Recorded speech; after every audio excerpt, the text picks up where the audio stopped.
Guys, കഥയിലേക്ക് കടക്കുന്ന മുന്നേ ഡിസ്ക്ലൈമറുമായി പറയട്ടെ. ഈ എപ്പിസോഡ് നിങ്ങൾ വിചാരിക്കുന്ന പോലെ അങ്ങനെ ഭയങ്കര വലിയ എപ്പിസോഡൊന്നുമല്ല. ജസ്റ്റ് കഴിഞ്ഞ എപ്പിസോഡ് ടൈലൻ്റ് ആയിരുന്നു. അവിടെ ലെങ്ത്ത് കൂടുതലായതുകൊണ്ട് സ്റ്റോറേജ് വിഷയമുള്ളതുകൊണ്ട് അതിന് കൂടെ വെക്കാൻ പറ്റിയില്ല. അതുകൊണ്ട് സെപ്പറേറ്റ് എപ്പിസോഡ് ചെയ്യുന്നത് മാത്രമേ ഉള്ളൂ. അതായത് അവരെ പ്രസൻറ്റ് സ്റ്റോറി കാണിച്ചിട്ട് ഒരു എൻഡ് കൊടുക്കാൻ വേണ്ടി മാത്രം ചെയ്യുന്നതാണ്. പിന്നെ നമ്മുടെ ഫാമിലി മെമ്പറിലുള്ള ഒരാൾ ശ്രീകുട്ടി ഒരു ഹായ് കൊടുക്കുമെന്ന് പറഞ്ഞിട്ടുണ്ടായിരുന്നു ഇവന്മാരെ കൊണ്ട് കൊടുപ്പിക്കാൻ. പിള്ളേരെ കയറി വാടാ, ശ്രീകുട്ടിക്ക് ഒരു ഹായ് കൊടുത്തേ. ഹായ് ശ്രീകുട്ടി. അയ്യോ പോലെ ഭവാനി തള്ള പറഞ്ഞിട്ടില്ല. ഭവാനി തള്ളേ, ശ്രീകുട്ടിക്ക് ഒരു ഹായ് കൊടുക്കാൻ. തള്ളക്ക് ചെവിയേക്കൂലേ? ചെവിയൊക്കെ തനിക്കടോ പോർക്കവാ. ശ്രീകുട്ടി ഹായ് ഇട്ടോ, താൻ വാട്ടോ, തനിക്കാൻ തരുന്നുണ്ട്. ഓതറേ ഇയാൾ തലക്കെട്ടൊന്ന് കൊടുക്കാനുള്ള അവസരം എനിക്ക് തരണോ കഥയിൽ? ഒന്ന് കയറി പോകണ്ടോ? കയറി രണ്ടോ കഥയിലേക്ക് കയറി. ഇത് രണ്ടും കൂടെ എൻ്റെ പ്രഷർ കയറ്റും. അപ്പം ബൈ ശ്രീകുട്ടി. ശ്രീകുട്ടി ഹാപ്പി ആയെന്ന് വിചാരിക്കുന്നു. എന്നാൽ കഥയിലേക്ക് കിടക്കാം.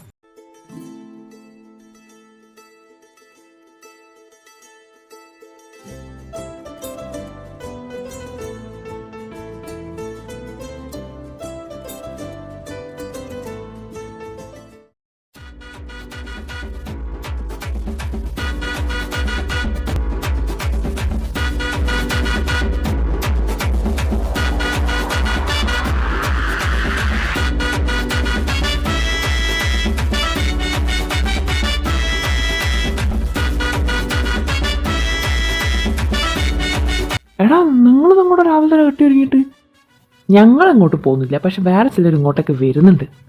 എടാ, നമ്മുടെ അമ്മൻ്റെ പണ്ട് നാടോട്ട് പോയൊരു ഏട്ടൻ്റെയായിരുന്നു, അവരിങ്ങോട്ട് വരുന്നുണ്ട്, അതും വിത്ത് പെൺമക്കൾസ്. അതെന്നാ അവരിപ്പോ ഇങ്ങനൊരു വരവ്? എന്തിനായിരിക്കും ഇപ്പൊ ഇങ്ങനൊരു വരവ്, അതും വിത്ത് പെൺമക്കൾസിനായിട്ട്? അത് ഞങ്ങളോടാണ് ചോദിക്കുന്നത്. ഏടാ, നമ്മളായിട്ട് അവരെ കല്യാണം ഉറപ്പിക്കാൻ വേണ്ടിയിട്ട്. അതെങ്ങനെ നിങ്ങൾക്കറിയാം? അത് ഇന്നലെ മുത്തശ്ശിയും അവർ സംസാരിക്കുന്ന കേട്ടതാണ്.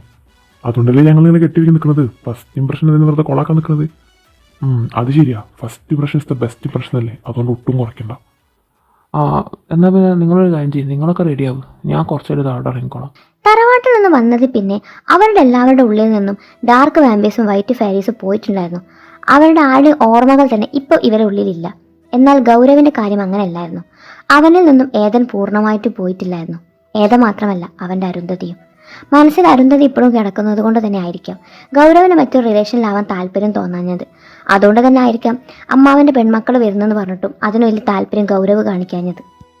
പിള്ളേരെ, ഇതങ്ങോട്ട് വന്നേ, നിങ്ങളുടെ മാമ വന്നിരിക്കുന്നു കേട്ടോ. ഞാൻ വരാം, നിങ്ങൾ ചെല്ല്. എടാ, ഇതിപ്പോൾ മാമ മാത്രമുള്ളൂ, മക്കളൊന്നും ഇല്ലേ? ചമ്മീന്നാ തോന്നണേ. ഇല്ലടാ, അങ്ങോട്ട് നോക്കടാ, അതാ ബാക്കിലിരിക്കുന്ന.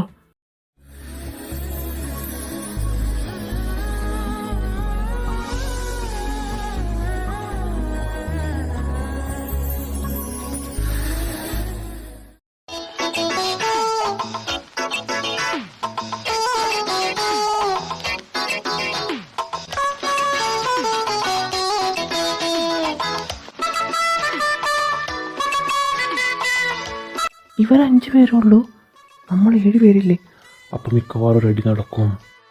ആ മക്കളെ, വാ, ഇവന്മാരെ കണ്ടാലേ ഇവളുമാരെ പോലെ തന്നെ ഉണ്ടല്ലേ? അതല്ല ഞാൻ ഏട്ടനോടും പറഞ്ഞത്. ഏട്ടൻ അവരെ കണ്ടാൽ ഞെട്ടുന്നുള്ളത്. എല്ലാം അച്ഛൻ്റെ കൂട്ടിലേക്കാണ് പോയത്. ഒക്കെ അച്ഛൻ്റെ പെങ്ങന്മാരെ പോലെ തന്നെ. ആര് പറഞ്ഞു ഇവർ നിങ്ങളുടെ അച്ഛൻ്റെ പെങ്ങന്മാരെ പോലാന്ന്? അച്ഛൻ്റെ പെങ്ങന്മാരെ പോലൊന്നല്ല, ഇവർ പണ്ടുണ്ടായിരുന്ന കാർണോമാരെ പോലായിരുന്നു. ഇവരെ ജനനം അത് നിശ്ചയിച്ചതാ. കൂടിച്ചേരേണ്ടവരാണ് ഇവർ. അതുകൊണ്ടാണ് വീണ്ടും ഇങ്ങനെ ഒരു ജന്മം ഉണ്ടായത്. മുത്തശ്ശി എന്തൊക്കെയാടാ പറയുന്നത്? എനിക്കൊന്നും മനസ്സിലായിട്ടില്ല, എന്നാലും മനസ്സിലായപ്പോൾ തന്നാൽ മതി. ഇവര് 6 പേരെന്നെ ഉള്ളൂ? അല്ല, 7 പേരുണ്ട്. ഒരാളും കൂടെ ഉണ്ട്, ഇപ്പം വരും. നിനക്ക് ഇവരെ കറക്റ്റായിട്ട് അറിയില്ലല്ലേ? അതാണ് അക്ഷയ്. അവൻ്റെ താഴെയുള്ളതാ തേജ്, നമ്മുടെ സുമലതൻ്റെത്. പിന്നെ ഇത് റോഷൻ, അവൻ്റെ താഴെ ഒരാളും കൊണ്ട് ഗൗരവ്, അവനിപ്പം വരും. അത് സാവത്രിൻ്റെത്. പിന്നെതാ ഇത് കരണ്, അവൻ്റെ താഴെയുള്ളതാ നകുല്, സുഭദ്രൻ്റെത്. ഇത് ധ്രുവ്, സീതൻ്റെത്. അല്ല, നിന്റെ ബാക്കിയുള്ളവരൊക്കെ ഇവിടെ? എടാ, അപ്പൊ ബാക്കിയും കൂടെ ഉണ്ട്. അപ്പം അടി നടക്കൂല. അമ്മ അവരിപ്പം വരും. അത് ഇങ്ങോട്ട് വരുന്ന വഴിക്ക് വണ്ടിയിൽ പെട്രോൾ തീർന്നു, അപ്പം അത് അടിച്ചിട്ട് വരാമെന്ന് പറഞ്ഞിട്ട് പോയതാണ് മക്കളെ. പിന്നെ ഞങ്ങൾ വന്നത് എന്തിനാന്ന് വെച്ചാലേ, അറിയാം, ഞങ്ങളെ കല്യാണക്കാരൻ സംസാരിക്കാനല്ലേ. അതെ, കല്യാണക്കാരൻ സംസാരിക്കാൻ തന്നെ. അതിനെക്കുറിച്ച് സംസാരിച്ചോണ്ട് നിൽക്കുമായിരുന്നു. അല്ല, നിങ്ങൾക്ക് ബുദ്ധിമുട്ടൊന്നും ഇല്ലെങ്കിലേ കല്യാണം പെട്ടെന്ന് ആക്കണമെന്നായിരിക്കൂലേ? ഞങ്ങൾക്ക് ഒരു ബുദ്ധിമുട്ടില്ല. അതെ, ഈ മാസം തന്നെ ആണെങ്കിലും ഞങ്ങൾക്കൊരു ബുദ്ധിമുട്ടില്ല. ഇനി ഈ ആഴ്ച ആണെങ്കിലും ഞങ്ങൾക്ക് പ്രശ്നമില്ല. ഇനി നാളെ തന്നെ ആണെങ്കിലും പ്രശ്നമില്ല. ഓ അമ്മ, ഇവന്മാർ നമ്മൾ മാറ്റിക്കുന്ന തോന്നുന്നത്. നിങ്ങളുടെ അല്ല മക്കൾ, അപ്പോൾ അതൊക്കെ പ്രതീക്ഷിച്ചാൽ മതി. അവര് വന്നു തോന്നുന്നത്. അമ്മാവനോട് ഇരുന്നാൽ മതി, ഞാൻ പോയി നോക്കിക്കോളാം. നീ എന്തിനാ ഇപ്പോൾ പോയി നോക്കേണ്ട ആവശ്യം? എടാ നേരത്തെ പറഞ്ഞ പോലെ നീ കേട്ടില്ലേ, ഫസ്റ്റ് ഇംപ്രഷൻ ബെസ്റ്റ് ഇംപ്രഷൻ. നീ നോക്കിക്കോ, ആ ഡോറ് ഞാൻ തുറക്കുന്നു, എന്നെ കണ്ട് ലവ് ബേർഡ് ഫസ്റ്റ് ലൈറ്റ് അടിച്ച് അവൾ മൂക്കും കുത്തി വീഴുന്നു. ഓക്കേടാ, ഇവിടെ ഉള്ളതിന് നീ നോക്ക്, ആ ബന്ധം എനിക്കുള്ളതാ. അതും പറഞ്ഞുകൊണ്ട് ധ്രുവ് ചാടി തുള്ളിപ്പോയി ഡോറ് തുറന്നതും ഡോറും ചാടി നിന്നവൾ അതോ കിടക്കുന്ന മോന്തയും കുത്തി താഴെ.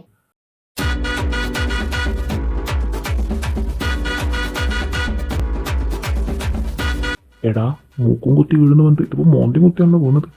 എവിടെ നോക്കിയാണോ ഡോർ തുറക്കുന്നത് മാക്കാനെ? എടി ബെല്ലടിച്ചിട്ട് ഡോറും ചാടി ആയിരിക്കും നിൽക്കൂടി അലവലാതി. ഇതാണോ ലവ് ഫസ്റ്റ് സൈറ്റ്? ഇത് ഫസ്റ്റ് സൈറ്റ് അല്ല, ഫസ്റ്റ് ഫൈറ്റ് ആണ്. ഇതിൽ നിന്ന് നമുക്ക് എന്ത് മനസ്സിലാക്കാം? ഡാർക്ക് വാമ്പേഴ്സിനെയും വൈറ്റ് ഫെയറീസിനെയും ഓർമ്മകളൊക്കെ അവരിൽ നിന്ന് പോയിട്ടുണ്ടെങ്കിലും ആ സ്വഭാവ ഗുണങ്ങൾ ഇപ്പോഴും അങ്ങനെ തന്നെ ഉണ്ട്. അതുകൊണ്ടാണല്ലോ വീണ്ടും കണ്ടുമുട്ടിയപ്പോൾ അവരിലെ ജയിലനും ഭവാനി തള്ളയും വീണ്ടും ഉണർന്നത്. ഈ തല്ലുപിടുത്തം കേട്ടുകൊണ്ടായിരുന്നു അങ്ങോട്ടേക്ക് ഗൗരവ് ഇറങ്ങി വന്നത്. അവരെ കണ്ടതും അവൻ അക്ഷരാർത്ഥത്തിൽ ഞെട്ടിയിട്ടുണ്ടായിരുന്നു. അവരെ കണ്ടതോടുകൂടി ഗൗരവന് ഒരു കാര്യം ഉറപ്പായി, ചരിത്രം വീണ്ടും ആവർത്തിച്ചതാണെന്നുള്ളത്. പണ്ടും ഡാർക്ക് വാമ്പേഴ്സിലുണ്ടായിരുന്ന ആദം എബ്രഹാമിനും പ്രേമിച്ചതിൻ്റെ പേരിലായിരുന്നു നാട് വിട്ടു പോവേണ്ടി വന്നത്. ഇന്ന് അതേ സ്ഥാനത്ത് അതേ രൂപത്ത് തൻ്റെ അമ്മാവൻ. അവരടുത്തേക്ക് അടുക്കുംതോറും ഗൗരവിൻ്റെ കണ്ണുകൾ തിരഞ്ഞുകൊണ്ട് നിന്നത് അരുന്ധതിയെ കാണാൻ വേണ്ടിയിട്ടായിരുന്നു, വവ്വാൽ കുഞ്ഞെന്നുള്ള വിളി കേൾക്കാൻ വേണ്ടിയിട്ടായിരുന്നു. എന്നാൽ അങ്ങനൊരു കൂടിക്കാഴ്ചയോ അങ്ങനൊരു വിളിയോ അവൻ കേട്ടില്ല.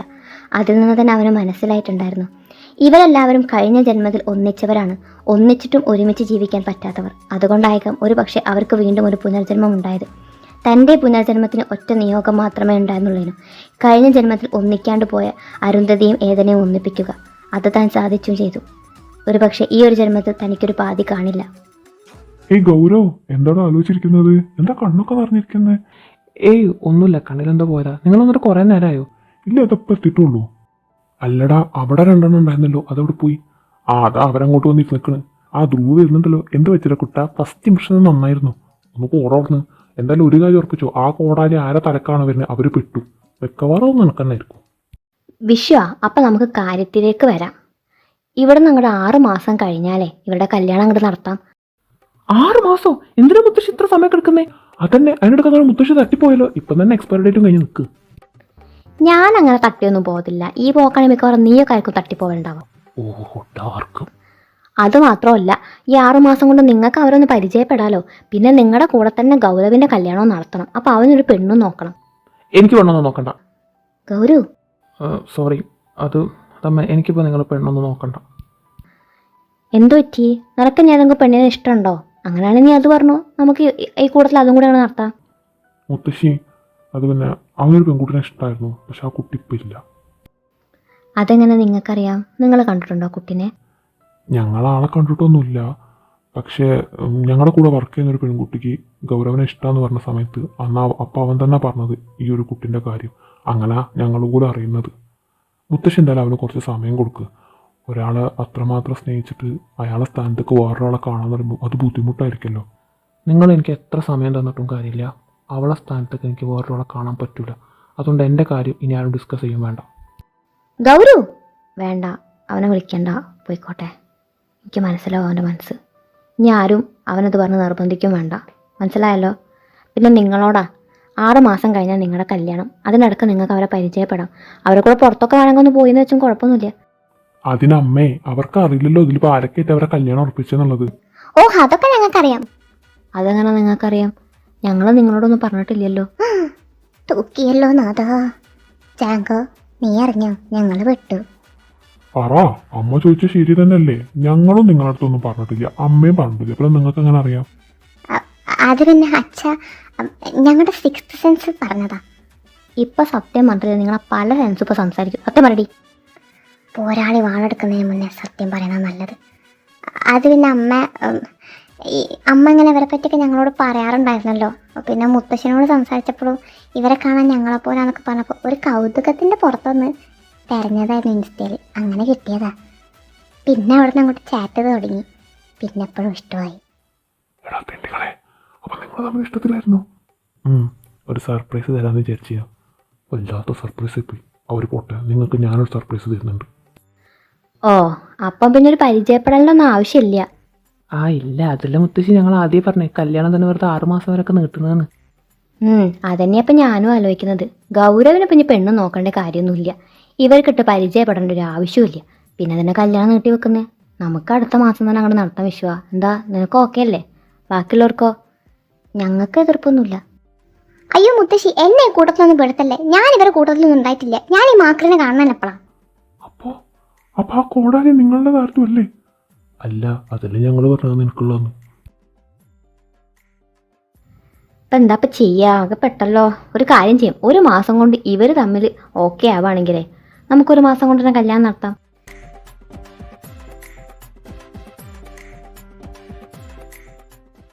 അതെ, മുത്തശ്ശി പറഞ്ഞ കേട്ടല്ലോ, ഒരു മാസം കൊണ്ട് അവരെങ്ങനെയും സെറ്റാക്കിയാൽ മാത്രമേ നമ്മുടെ കാര്യം കൂടി നടക്കുള്ളൂ.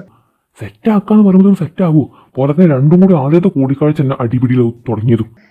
അതൊന്നും പണ്ടും കാര്യമില്ല. അവരെങ്ങനെ വളച്ചെടുത്തേ പറ്റൂ. വളച്ചെടുക്കുന്ന പോലെ കമ്പിയോ? നമുക്ക് നോക്കാം. നോക്കിയാൽ നിങ്ങൾക്ക് കൊള്ളാം. അച്ഛൻ ആദ്യം പറഞ്ഞിട്ടുണ്ട്, ഞങ്ങളെല്ലാവരും നിങ്ങളെ കൊണ്ടേ കെട്ടിക്കുള്ളൂ. അതിൽ ആർക്കെങ്കിലും ഒരു അഭിപ്രായ വ്യത്യാസം ഉണ്ടായാൽ ആരും നടക്കൂല എന്നുള്ളത്. അപ്പൊ നിങ്ങൾ പറഞ്ഞു വരുന്നത് എന്താ? അത് ഞങ്ങൾ അച്ഛന് വാക്ക് കൊടുത്തിട്ടുണ്ട്. അച്ഛൻ പറയുന്ന ആൾക്കാർ ഞങ്ങളും കല്യാണം കഴിക്കുള്ളൂ. ഓ, അപ്പൊ അങ്ങനെ. മനസ്സിലായി. ഒന്നും പറയണ്ട, ഒക്കെ മനസ്സിലായി. തേച്ചില്ലേ പെണ്ണെ, തേച്ചില്ലേ പെണ്ണെ, തേപ്പുപെട്ടി പോലെ വന്നിട്ടെന്നെ. അതിന് ഞങ്ങൾ തേച്ചോ? അതിന്റെ സിഗ്നൽ ഇപ്പൊ തന്നത്. എന്താ അവിടെ? ഏതാ കഴുതരാകും? ഓ, കഴുതരാകൊന്നല്ലടാ, ഞങ്ങളുടെ വിലാപാടാ. എടാ, ഇവളുമായി ഞങ്ങൾ തേക്കാളെ പുറപ്പാടാടാ. ജീവൻ കൊടുത്ത് സ്നേഹിച്ചിട്ടും ഞങ്ങളോട് എങ്ങനെ ഇവർക്ക് ഇത് ചെയ്യാൻ തോന്നി? എന്നാലും വേണ്ടായിരുന്നു. സാരല്ല, അവർ സന്തോഷം ജീവിക്കട്ടെ. നിങ്ങളെങ്കിൽ സന്തോഷം ജീവിക്ക്. നന്നായി വാ, നന്നായി വാ. എടാ, തലക്ക് വെളിവില്ലാത്തവനെ, ഞങ്ങൾ അതാണോ പറഞ്ഞുകൊണ്ട് നിന്നത്? എൻ്റെ പൊന്നു ഗൗരി, ഞങ്ങൾ അതല്ല സംസാരിച്ചത്.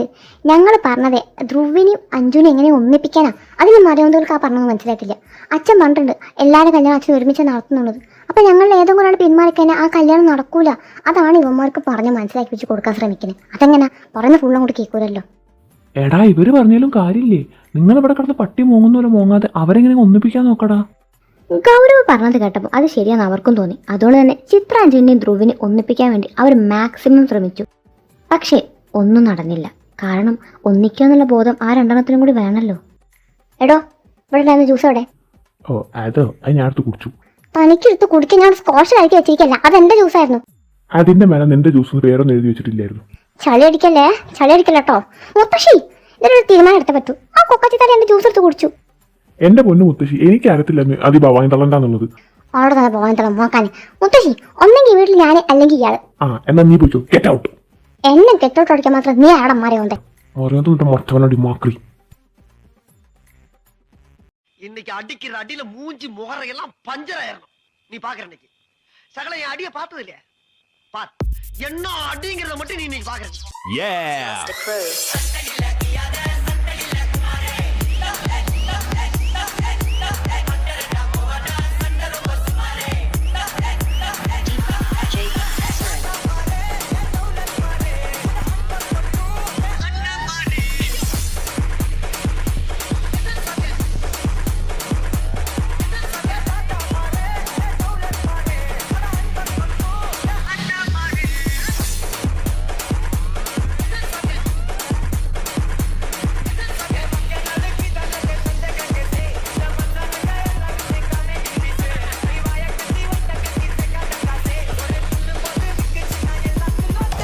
അയ്യോ, മാസം ഒന്നായിടാ, ഇതുവരെ രണ്ടിന് വഴക്ക് കഴിഞ്ഞിട്ടില്ലല്ലോ. ഇങ്ങനെ പോകുന്ന നമ്മുടെ കല്യാണം എപ്പോഴാടാ? അതപ്പോൾ ഞാനും ആലോചിക്കുന്നത്, ഈ പോക്കാട് നമ്മുടെ കല്യാണമേ നടക്കില്ല. എന്നൊരു കാര്യം ചെയ്യും, ഞാൻ ഇപ്പം തന്നെ ഹിമാലയത്തിലേക്ക് വിളിച്ചു തരും. ഒരു സന്യാസിനെ ബുക്ക് ചെയ്യും, അതങ്ങനെ നടക്കട്ടെ. അമ്മ, ഇതിനൊരു തീരുമാനക്കമ്മേ. എൻ്റെ അമ്മേ, ഇനി എന്നാണ് ഞാൻ കെട്ടണത്? എന്നാണ് എൻ്റെ പൊന്നമ്മേ, ഇനി എന്നാണ് കൂട്ടിനൊരാൾ? ഇനി എന്നാണ്? വയസ്സും കുറയായി, തടിമീശെന്നരയായി, നല്ല കഷണ്ടിയും വരവായി എൻ്റെ പൊന്നമ്മേ. ഓ, ഒരു നല്ല പാട്ട് കേൾക്കാന്ന് വെച്ച് വന്നപ്പോഴാണല്ലോ എല്ലാത്തിനും കളരാകും.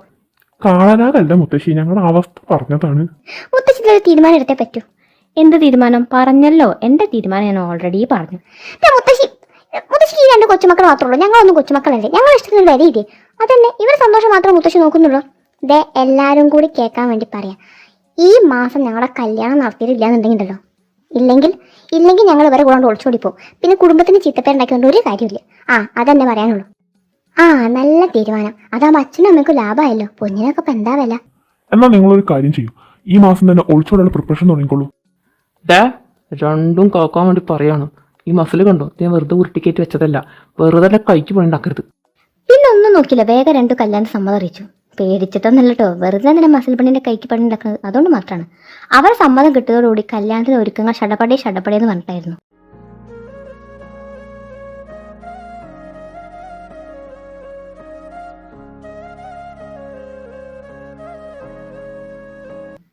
എടാ അപ്പു, ഇവിടെ കല്യാണം ആവാനേ നീ എപ്പോഴാ എത്തുക? സ്വന്തം ചേച്ചിമാരെ കല്യാണം അവന് ഊര് തന്നെ നടക്കുക. നീ ഇപ്പൊ എവിടെ ഉള്ളത്? ഞാൻ ഹിമാലയത്തിന്റെ താഴ്വരയിൽ മഞ്ഞ് പെറുക്കി കളിക്കും. ഓ പൊറുക്കി മര്യാദയ്ക്ക് 2 ദിവസം നമ്മൾ ഇവിടെ എത്തിയിട്ടില്ലെങ്കിൽ നീ ഞങ്ങളെ തനി സ്വഭാവം കാണും. ആ അപ്പുവാണ് ഫോണില്. അപ്പോ സുഖല്ലേ? ഇതുവരെ ആയിരുന്നു നമ്മുടെ പെങ്ങളെ കെട്ടാൻ തീരുമാനിച്ചതോടുകൂടി അവർക്ക് പോയി കിട്ടി. അയ്യോ തന്റെ വർത്തമാനം കണ്ടിട്ട് തന്നോടുള്ള ഇഷ്ടം മൂത്താണ് ഞാൻ സമ്മതിച്ചത്. അപ്പു, എന്റെ അനിയത്തിമാരുടെ സന്തോഷം വേണ്ടി മാത്രമാണ് ഈ കൊക്കച്ചിത്തരനുള്ള കല്യാണം ഞാൻ സമ്മതിച്ചത്. അയ്യോ, അപ്പൊ പിന്നെ ഞാനോ? പിന്നെ വെറുതെ തേജന്റെ കൈക്കൊരു പണി നടക്കണം വിചാരിച്ച് മാത്രം സമ്മതിച്ചത്. അല്ലെങ്കിൽ നിന്നെ ആർക്ക് വേണ്ടി പോരങ്ങത്തി. ഓ നിനക്ക് തന്നെ കൂടെ ഗാനമേള കേൾക്കാഞ്ഞിട്ടാ? ഓ അത് ഗൗരവാണ്. ഞങ്ങളുടെ പാട്ട് പാടിക്കൊണ്ട് നിൽക്കുന്ന സമയത്താണ് എന്റെ ഫോൺ വന്നത്. എന്നാ എന്റെ കോള് കട്ടാക്കണ്ട, നല്ല രസം കേൾക്കാൻ.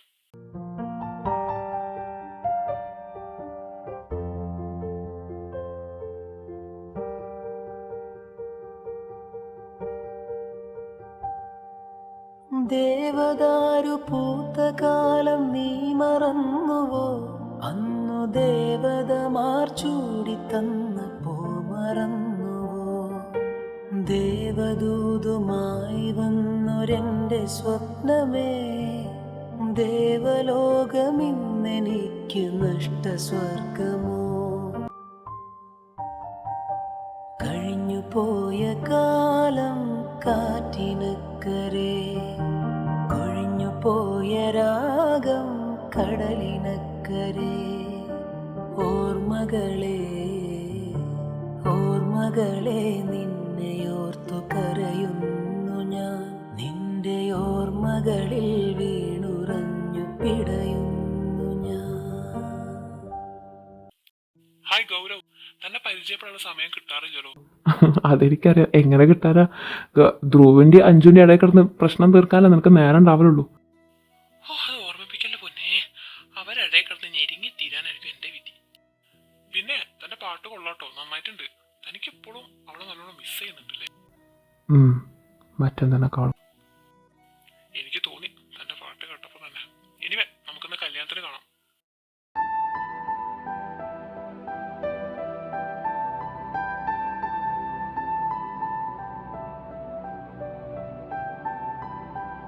ആ നിങ്ങളിവിടെ ഉണ്ടായിരുന്നോ? ഞാൻ നിങ്ങളെ അന്വേഷിച്ച് വന്നതാ. വാ, ബാക്കിലെല്ലാവരും നിങ്ങളെയും കാത്തു നിൽക്കുന്നുണ്ട്. വാ. എന്താക്കായിരുന്നു ഇവിടെ? അതോ, അത് അപ്പുവിന്റെ ഒരു കോള് വന്നതായിരുന്നു. അപ്പോൾ വീണ്ടും അടി തുടങ്ങിയോ? അതിനെപ്പോഴും അടി നിർത്തിയത്? ഇയാളെ മുഖം കണ്ട് ആർക്കും എന്നിട്ട് കൊടുക്കാൻ തോന്നും. ഓ ഇപ്പോൾ വാഴ്ത്തുള്ള ഞാണ്ടല്ലോ. എന്റെ ഗൗരവ് നിന്നെ കാണുമ്പോൾ എനിക്ക് അസൂയാടാ. Single life is better. നന്നാ കാണുമ്പോൾ എനിക്ക് അസൂയാടാ. അത് പറയുമ്പം ഗൗരവിൻ്റെ ശബ്ദം ഒന്ന് ഇടറിയിരുന്നു. ശരിയാ, അവരെ കാണുന്ന സമയത്ത് ഒരേ സമയം അവന് സന്തോഷവും സങ്കടവും തോന്നാറുണ്ടായിരുന്നു.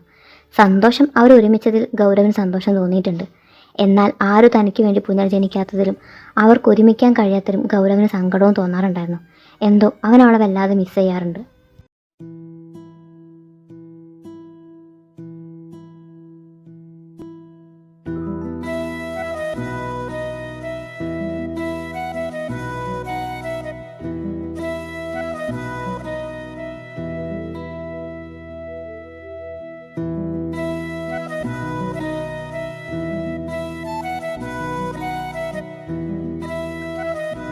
ഗൗരവ് പറ, നിന്റെ ലവ് സ്റ്റോറി ഞങ്ങളോട് പറ. പറയാം. എപ്പം ചോദിക്കുമ്പോൾ നീ പറയാന്ന് മാത്രമേ പറയുള്ളൂ. പറയില്ല എന്തായാലും. നിന്നെ അവള് സ്നേഹത്തോടെ എന്താ വിളിക്കാറ്? ഗൗരവ് എന്നാണോ അല്ലെങ്കിൽ എന്താ നിന്നെ വിളിക്കാറ്? വവ്വാൽ കുഞ്ഞെന്ന്. വവ്വാൽ കുഞ്ഞോ? ഇതെന്താ ബാറ്റ്മാനോ? ഇതൊന്നുമല്ലടാ. വവ്വാൽ കുഞ്ഞെന്നുള്ളത് കോഴിക്കുഞ്ഞിൻ്റെ അപ്ഡേറ്റ് വേർഷൻ എടുക്കും. രണ്ടൊന്നും ഉണ്ടാവും നിൽക്കുന്നുണ്ടോ?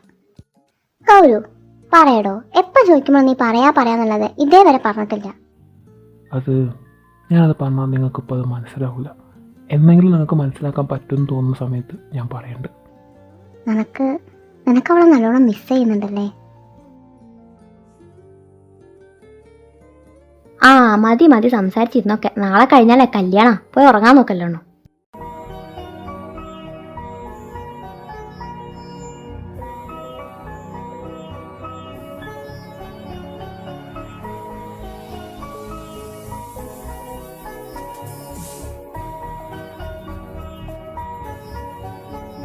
അമ്മേ, അവന്മാരെ കണ്ടിരുന്നോ? ഇല്ല മോനെ, ഞാനും രാവിലെ തൊട്ട് അവരെ തന്നെ നോക്കിക്കൊണ്ട് നിൽക്കുന്നത്. നാളാണ് കല്യാണം എന്നുള്ള ഒരു ബോധം ഒന്നിനുമില്ല. അതെങ്ങനെ കുട്ടികളെ ഇപ്പോഴും മാറിയിട്ടില്ലല്ലോ. ഞാൻ അവരെ തരാൻ ഒരു സ്ഥലവും ബാക്കിയില്ല. ആ മണ്ഡപത്തിന്റെ ആൾക്കാർ വന്നിക്കണ്. അവർക്ക് ആ മോഡൽ മതി ചോദിക്കാൻ വേണ്ടിയിട്ടാണ്. മോനെ ഗൗരു, നീ ഒരു കാര്യം ചെയ്യ്. നീ തന്നെ തീരുമാനിച്ചോ. നിന്റെ ഇഷ്ടങ്ങൾ അവർക്കും ഇഷ്ടാവുമല്ലോ.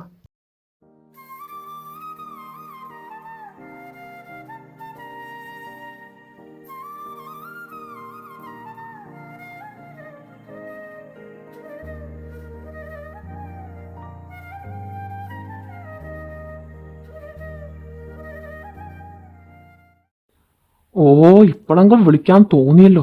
എത്ര നേരം നിങ്ങളെ അന്വേഷിച്ച് നടക്കുന്നത്. ഞാൻ വിളിച്ച ഫോൺ എടുക്കും, അതുമില്ല. ആ മണ്ഡപത്തിന്റെ ആൾക്കാർ വന്നിട്ടുണ്ടായിരുന്നു. അവസാനം ഞാൻ തന്നെ സെലക്ട് ചെയ്തു. ഓ ഗൗരു, നീ എന്ത് സെലക്ട് ചെയ്തത് ഞങ്ങൾക്ക് അത് ഓക്കെയാണല്ലോ. ഞങ്ങളിപ്പോൾ വിളിച്ച അതിനൊന്നല്ല, ഞങ്ങൾക്കൊരു സർപ്രൈസ് ഉണ്ട്. സർപ്രൈസോ? എനിക്കോ? അത് ഈ സമയത്തോ? സർപ്രൈസിന് അങ്ങനെ സമയം കണ്ടോടാ കുട്ടാ. നീ ഞങ്ങൾക്ക് വേണ്ടി ഇത്രയും കഷ്ടപ്പെടുന്ന കാണുമ്പോൾ ഒരു സർപ്രൈസ് നിനക്ക് ഞങ്ങൾ തരണ്ടേ? നീ കൊളക്കടവിലേക്ക് വാ. എടാ ഇപ്പോഴോ? ആടാ നീ വാ.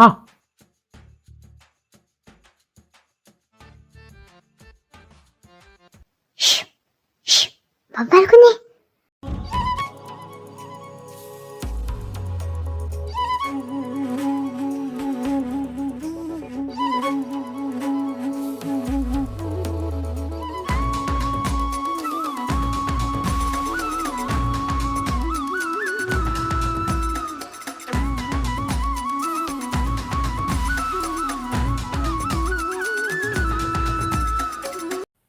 ഗൗരു, നീ നിന്റെ സർപ്രൈസിന് വേണ്ടി വന്നതായിരിക്കുമല്ലേ? എന്നാൽ ഞങ്ങൾ ഇനിയും കാത്തു നിർത്തിക്കുന്നില്ല. ഇതാ നിന്റെ സർപ്രൈസ്. ടടാങ്.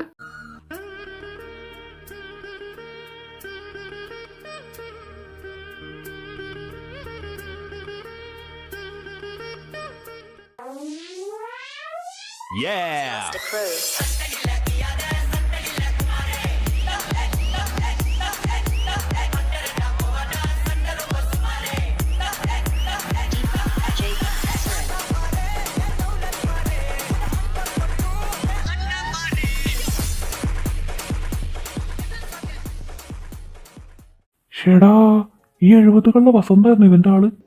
ഇതിനു വേണ്ടിയാണ് അത്രയും കാലം കാത്തിരുന്നത്. ഇവനായിരിക്കില്ല, അവരായിരിക്കും കാത്തുന്നത് ഇവന് കല്യാണപ്രായം വേണ്ടിട്ട്. എന്നാലും ഇവരെങ്ങനെയൊക്കെ പരിചയപ്പെട്ടിട്ടുണ്ടാവുക? എന്റെ ബലമായ സംശയം ഇവർ അക്ഷയെ വെച്ചിട്ടാ പരിചയപ്പെട്ടതാണ്. ആ, അതിന്റെ സാധ്യത ഉണ്ട് കേട്ടോ. ചിലപ്പോൾ ഗൗരവ് ആധാർ കാർഡ് ശരിയാക്കാൻ പോയ സമയത്ത് അമ്മച്ചി വാർദ്ധക്യ പെൻഷൻ അപേക്ഷിക്കാൻ വന്നിട്ടുണ്ടാവും. അങ്ങനെയൊക്കെ പരിചയപ്പെട്ട്. അത് പറ, അതാ ഞാനും നോക്കുന്നത്. ഇവൻ എന്തിനാ ഇവരെ വളച്ചെടുത്തത്? ഇപ്പോഴാണ് എനിക്ക് മനസ്സിലായത്. ഇതാവുമ്പോ അമ്മച്ചിന്റെ പെൻഷൻ കാശ് ജീവിക്കാനോ. കേമൻ തന്നെ.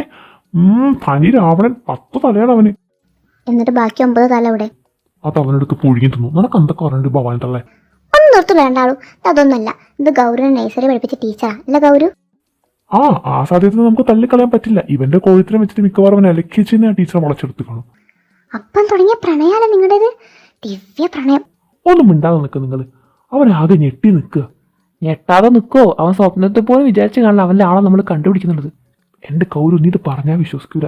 നിന്നെ കണ്ടപ്പോൾ അമ്മച്ചി പറയണേ വേൾഡ് മാറിയിട്ടുണ്ടെന്ന്. അപ്പോഴേ ഞങ്ങൾക്ക് മനസ്സിലായത് ഇതാ നിന്റെ ആളെന്ന്. പിന്നെ ഞങ്ങൾ ഒന്നും നോക്കില്ല. അമ്മച്ചിൻ്റെ അപ്പം തന്നെ ചാക്കിട്ട് പിടിച്ചാൽ ഗൗരു. പിന്നെ ഇതിൻ്റെ പേരിൽ നന്ദി പറച്ചിലുള്ള കടപ്പാടിൻ്റെ ഒന്നിൻ്റെ ആവശ്യമില്ല കേട്ടോ. മനുഷ്യനല്ലേ മനുഷ്യനാക്കാൻ പറ്റുള്ളൂ.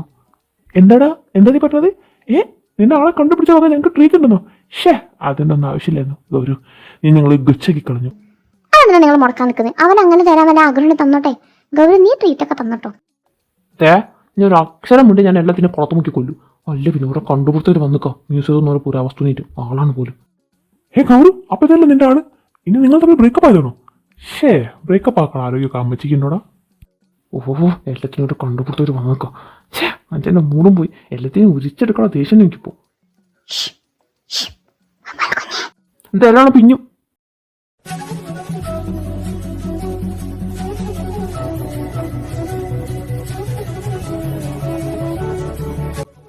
ഈ സർപ്രൈസ് എങ്ങാണ്ട് ഗൗരവ്? ഇത് നിനക്ക് ഇഷ്ടമായോ? സോറി, ഞാൻ എന്നെ പരിചയപ്പെടുത്താൻ മറന്നുപോയി. ഞാൻ ആരവ്. ഇവരൊക്കെ പറയുന്ന അപ്പു, അരുന്നതിൻ്റെ ട്വിൻ ബ്രദറാണ്. ഏതെന്ന് വേണമെങ്കിൽ എന്നെ ഡെറിക്കൂന്ന് വിളിക്കാട്ടോ. ഗൗരു, ഇപ്പം നീ ശരിക്കും ഞെട്ടിയില്ലേ? നീ എന്താ വിചാരിച്ച് ഞങ്ങളതൊക്കെ മറന്നുപോയി എന്നാണോ? ഞങ്ങളതൊക്കെ അത്ര പെട്ടെന്ന് മറക്കൂടാ. പിന്നെ നിനക്കൊരു സർപ്രൈസ് തരാൻ വേണ്ടി മാത്രമാണ് ഇത്രയും കാലം ഒന്നും ഓർമ്മ ചേർത്ത പോലെ നിന്നത്.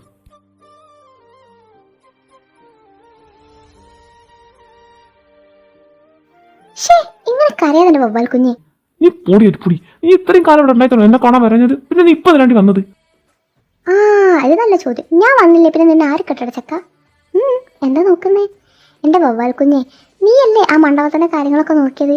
ആരെ കല്യാണം നടക്കാൻ എന്തിനാ പൊട്ട 7 മണ്ഡപം? നീ എന്താ ഞെട്ടി നോക്കി നിൽക്കുന്നത്? ഇവന്മാരത് മാത്രമല്ല, നിൻ്റെയും കല്യാണം ഇവരെ കൂടെ തന്നെ നടത്തുന്നുണ്ടേ. എൻ്റെ പൊന്നു മോനെ ഗൗരു, അമ്മ അത് മോനോട് പറയണമെന്ന് പലവട്ടം വിചാരിച്ചതാ. പിന്നെ അതാ ഈ മുത്തശ്ശും ഇവരെല്ലാവരും കൂടി മുടക്കിയതാ. നിനക്ക് സർപ്രൈസ് തരണം, നീ ഹാപ്പി ആവും എന്നൊക്കെ പറഞ്ഞിട്ട്. എന്തിനാ അങ്ങനെ ഒരു പ്ലാൻ ഇട്ടെന്ന് അമ്മയ്ക്കറിയില്ല. അതെന്തുകൊണ്ടറിയോ? എനിക്കും എൻ്റെ കൊച്ചുമക്കൾക്കും അറിയുന്ന പല കാര്യങ്ങളും നിങ്ങൾക്ക് അറിഞ്ഞൂടാ അല്ല മക്കളെ? ആ, അതാണ്.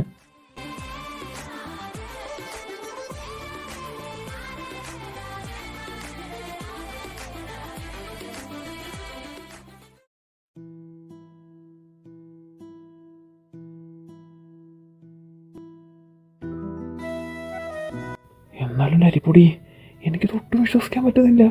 ഞാൻ വിചാരിച്ചത് നീ എനിക്ക് വേണ്ടി വരില്ലാന്നായിരുന്നു. അങ്ങനെ ഞാൻ വരാതിരിക്കും ബൊബ്ബാൽ കുഞ്ഞെ. ഞാൻ നിന്നെയും കൊണ്ടേ പോവുള്ളൂ. എന്നാലും നിൻ്റെയും ഡെറിക്കിൻ്റെയും ഒരു പുനർജന്മം, അതുപോലെ ട്വിൻസായിട്ട് ഞാൻ ഒട്ടും പ്രതീക്ഷിച്ചില്ല. ഈ ജന്മം മാത്രമല്ല, കഴിഞ്ഞ 5 ജന്മവും ഞങ്ങൾ ട്വിൻസായിട്ട് തന്നെ പുനർജനിച്ചത്. അല്ലെങ്കിലും അവൻ എനിക്ക് ഇന്നും ട്വിൻ ബ്രദർ പോലെ തന്നെ, ഒരു നിഴൽ പോലെ എപ്പോഴും അവൻ്റെ കൂടെ ഉണ്ടാവാറുണ്ട്. ആ കൊട്ടാരത്തിലാണെങ്കിലും ആ ചങ്ങലെ ബന്ധിച്ച് ആ തടവറ നിൽക്കുന്ന സമയത്തും എൻ്റെ കൂടെ ഒരു നിഴലായിട്ട് അവനെ ഉണ്ടായിരുന്നുള്ളൂ. അതുകൊണ്ടായിരിക്കാം ഓരോ ജന്മത്തിലും എനിക്ക് എൻ്റെ ഇരട്ട സഹോദരനായിട്ട് അവൻ വന്നത്. കഴിഞ്ഞ 5 ജന്മമോ? ഞാൻ ഈ ജന്മം മാത്രമല്ല, കഴിഞ്ഞ 5 തവണ ഞാനും ഡെറിക്കും പുനർജനിച്ചിട്ടുണ്ടായിരുന്നു. പക്ഷേ നീ എൻ്റെ ഇഷ്ടം മനസ്സിലാക്കിയിട്ടില്ല. നീ അങ്ങനെ ഒരു കാര്യം ഓർക്കുന്നു പോലും ഇല്ലായിരുന്നു. അതുകൊണ്ടാണ് നമുക്കൊരു കൂടിക്കാഴ്ച ഇല്ലാണ്ടായി പോയത്. പക്ഷേ ഈ തവണ അങ്ങനെയല്ല. നീ തറവാട്ടിലേക്ക് പോയി, നീ നമ്മുടെ ഇഷ്ടം മനസ്സിലാക്കി. നീ കാരണം ഏതൻ്റെ ആരുൻ്റെ ആത്മാക്കൾ ഒന്നിച്ചു. അതുകൊണ്ടാണ് നമ്മൾ വീണ്ടും ഒരുമിക്കാൻ കാരണമായത്. നമ്മൾ രണ്ടുപേരും മാത്രമല്ലായിരുന്നു, ഏതൻ്റെ ആരുൻ്റെ ആത്മാവ് ഒന്നിച്ചിട്ടില്ലായിരുന്നെങ്കിൽ നമ്മൾ ആരും തന്നെ ഈ ജന്മം ഒരു കൂടിക്കാഴ്ച ഉണ്ടാവില്ലായിരുന്നു. അത് മുൻകൂട്ടി കണ്ടതുകൊണ്ടാണ് മുത്തശ്ശി ഈ കാര്യങ്ങളൊക്കെ ഞങ്ങളോട് ആദ്യം പറഞ്ഞതും നിങ്ങൾ ആ തറവാട്ടിലേക്ക് പോകാൻ വേണ്ടി പ്രോത്സാഹിപ്പിച്ചതും. നിങ്ങളുടെ വീട്ടുകാരൊക്കെ എതിർത്തിട്ട് മുത്തശ്ശി നിങ്ങളെ സപ്പോർട്ട് ചെയ്യാനുള്ള ഏക കാരണം അതായിരുന്നു. അപ്പം ഈ കാര്യങ്ങൾ അവർക്കൊക്കെ അറിയായിരുന്നു? എല്ലാവർക്കും അറിയായിരുന്നു. ചിലരൊക്കെ അത് കെട്ടുകഥകൾ മാത്രമാക്കിയിട്ടാണ് എടുത്തിരുന്നത്. പക്ഷെ ഏതെൻ്റെയും ആരുടെയും ആത്മാവ് ഒന്നിച്ചതോടു കൂടി, നിങ്ങൾ ആ തറവാട്ടിൽ നിന്ന് വന്നതോടുകൂടി ആ തറവാടും നശിച്ചു, ആ പുസ്തകങ്ങളും നശിച്ചു. ഇപ്പം ആരുടെ ഓർമ്മയിലും അവരാരില്ല. നമ്മൾ കുറച്ച് പേരുടെ ഓർമ്മകളിൽ മാത്രമേ ഉള്ളൂ. എന്തിന് രാമേട്ടൻ പോലും അതൊന്നും ഓർക്കുന്നില്ല. ആരു എന്നോട് ദേഷ്യം ഉണ്ടായിരുന്നോ? ഈ കണ്ട കാലത്രയും എൻ്റെ ഇഷ്ടം അറിയാതെ പോയിന്, എന്നെ മനസ്സിലാക്കാത്തതിൽ?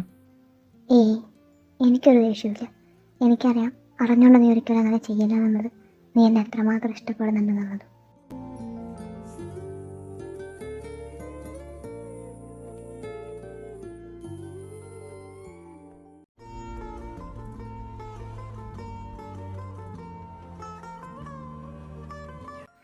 മതി 2ൻ്റെ റൊമാൻസ് ഇത്രയൊക്കെ മതി. ഇപ്പം ഞങ്ങളവിടെ കൊണ്ടുപോട്ടെ.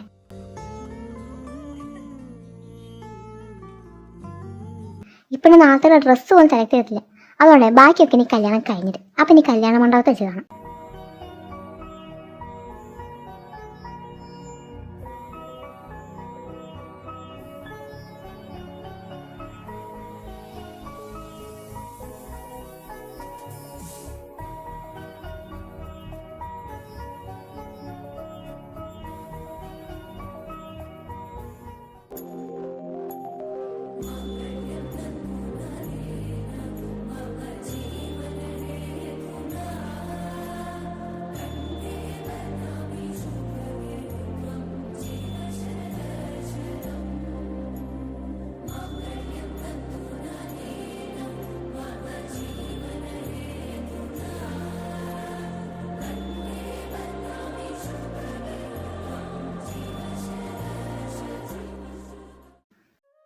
ഒരിക്കലും പാതി വഴിയിൽ ഉപേക്ഷിക്കേണ്ടി വന്നതാണ് നിങ്ങളുടെ പ്രണയം.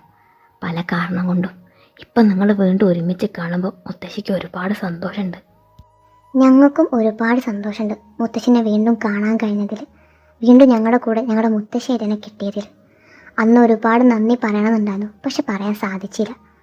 മുത്തശ്ശി അന്ന് ഞങ്ങൾ സഹായിച്ചിട്ടില്ലായിരുന്നെങ്കിൽ ഒരു പക്ഷെ ഞങ്ങൾക്ക് ഇങ്ങനൊരു കൂടിച്ചേരൽ പോലും ഉണ്ടാവില്ലായിരുന്നു. A few moments later. എടി ഭവാനി തന്നെ ആ പോസ് അങ്ങനല്ലടി, അതങ്ങനെ തലക്ക് കാണാണല്ലോ. കണ്ണോ എന്താ തനിക്കണോ മാർക്കവാ? ഓ ഈ രണ്ടും പിന്നും തുടങ്ങിയ താലികെട്ട് കഴിഞ്ഞിട്ടുള്ളൂ. ഇവര് നന്നാവൂല. അപ്പോ അവന് സമാധാനം കൊടുക്കൂല. പാവൻ ലൂയിസ്, എത്ര ജന്മം എടുത്തിട്ടും കാര്യമില്ല. ശരിയാ, ജയലന്റെയും ചിത്രാഞ്ജലിന്റെയും ഉള്ളിൽ ഞെരുങ്ങിത്തീരാൻ അവന്റെ യോഗം. ഒരിക്കൽ സാഹചര്യങ്ങളാൽ പാതി വഴിയിൽ ഉപേക്ഷിച്ച് പോകേണ്ടി വന്നതായിരുന്നു ഡാർക്ക് വാമ്പയേഴ്സിനും വൈറ്റ് ഫെയറികൾക്കും അവരുടെ പ്രണയം. ഇപ്പോഴിതാ മറ്റൊരു ജന്മം, മറ്റൊരു പേരിൽ അവർ ആ പ്രണയം തുടങ്ങുകയാണ്. ഇനി ഒരിക്കലും അവസാനമില്ലാത്ത യാത്രയായിട്ട് ആ പ്രണയം തുടരട്ടെ.